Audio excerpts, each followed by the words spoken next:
Before this video starts, I will be diving into spoiler territory, so if you have not seen Godzilla Kong the New Empire, please click off. But if you have and you're just here for my thoughts on the movie, please enjoy. I am recording this at, straight after I've just saw Godzilla Kong the New Empire. This movie is so goated. This movie is sick. This is genuinely one of my favorite, this is probably one of my favorite movies of the year. But it's also one of my favorite MonsterVerse movies. Maybe not my favorite Godzilla movie, but we'll dive into that later. But let me just explain why I love this movie so much.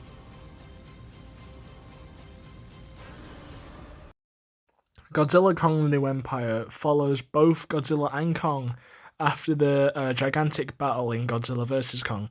We now see how Kong's day-to-day life is going in the Hollow Earth, what his routine is like. We see what Godzilla's been up to. He's still keeping the balance.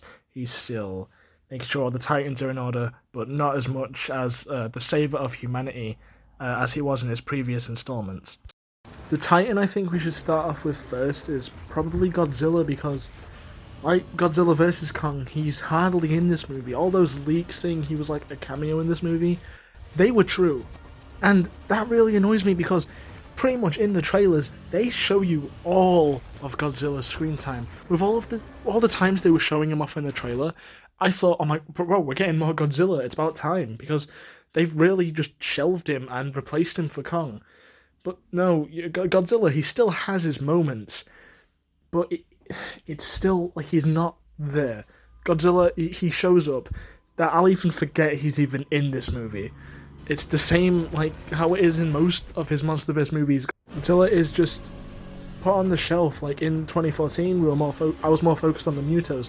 In 2019, I was more focused on King Ghidorah. I don't think the MonsterVerse truly knows how to portray Godzilla, and it's really annoying. Okay, now it's time to talk about Kong, because I'm gonna be honest, I'm not a King Kong fan. I've always been a Godzilla fan. But bro, in this movie, Kong is that guy. Kong is him. He has so much character and so much depth. He's like Superman, but like a monkey in this movie, dude. He is honestly like one of my favorite characters.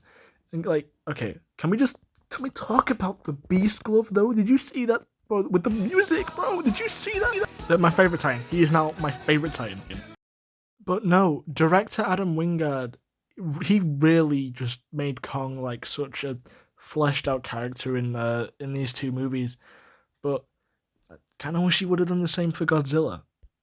And I know it's easier to humanize Kong because he has more human features, but we could do the same for this version of Godzilla. He's an old, out of place dinosaur, and if we add that to his character, it would help the audience connect with him more, rather than just being a big monster. But yeah, so Kong ended up being like one of the standout characters, along with Zuko. Zuko, kind of a tragic character. Not tragic, but they had like a sad backstory. But Kong, he's a legend in this movie.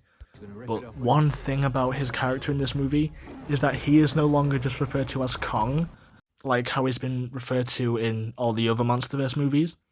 But no, he finishes this movie as King Kong. This is cinema, okay? Direct Adam Wingard, he did not need to go this hard for Kong, okay? It's just a Hollywood monster. He cooked with this one. Okay, now let's focus on the villain of the story. Scar King. This guy sucks. He is not the big threat he was played out to be. He was intimidating for one scene. I will give you that, when he's laughing at Kong. But other than that, he just shows up. I honestly, I was waiting for him to show up. This guy's hardly in the movie. But considering he's the main villain, but no, he just shows up and gets his ass kicked, and that's about it. Now, Shimo, on the other hand, the quote-unquote secret villain for this movie, actually had a lot of depth. And also, no, if you watch this movie, she has a little expressionate moment, okay? And if we can do that with her, we can do it for Godzilla, okay? Come on, just say it with me now. Godzilla needs to be more of a character in these movies. Look, sorry, I was just really hoping to get more Godzilla. But honestly, the story in this movie, not that bad. And Shimo herself, she's honestly a great character, and I like her inclusion, and I hope we can see her in more movies down the line. not much to really like say about her, but like neither like none of the villains are that like outstanding in this movie. But yeah, so Shimo's okay, Scar King sucks. Now let's move on to the human characters. Oh my god, I don't know how they did it, but they took some of my least favorite characters in the MonsterVerse and made them into actual likable characters. Look, if I had a nickel for like every time we've had like actually good characters in a monster movie, I'd have two nickels, which isn't a lot, but it's weird that it happened twice. The relationship between Dr. Lynn's character and Gina was genuinely so heartfelt. I loved the connection these two had, and it was way better than how it was in Godzilla vs. Kong. The relationship these two have can kind of pull at your heartstrings, and the acting just sells it. I love the acting in this movie.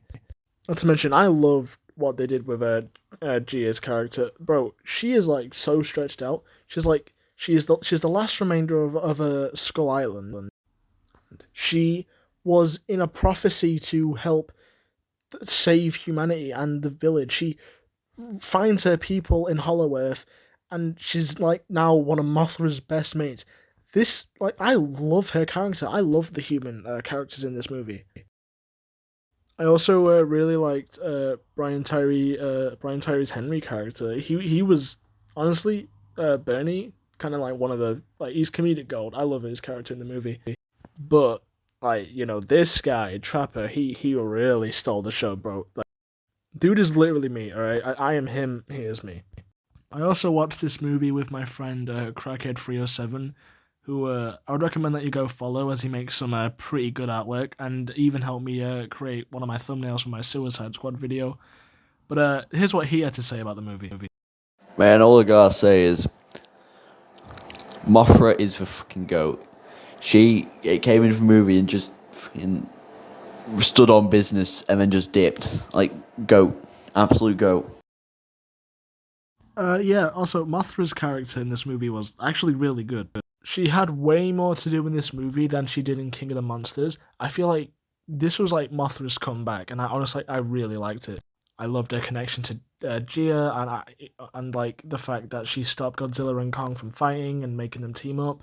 It was amazing. Those are just my thoughts on Godzilla Kong New Empire. I really like this movie, way better than the first. But I really hope for the next one we can get Space Godzilla as the bad guy. That's what I want. Yeah, so thank you for watching. I hope you enjoyed my thoughts. Let me know your thoughts about the movie in the comments below, and I'll see you in the next one.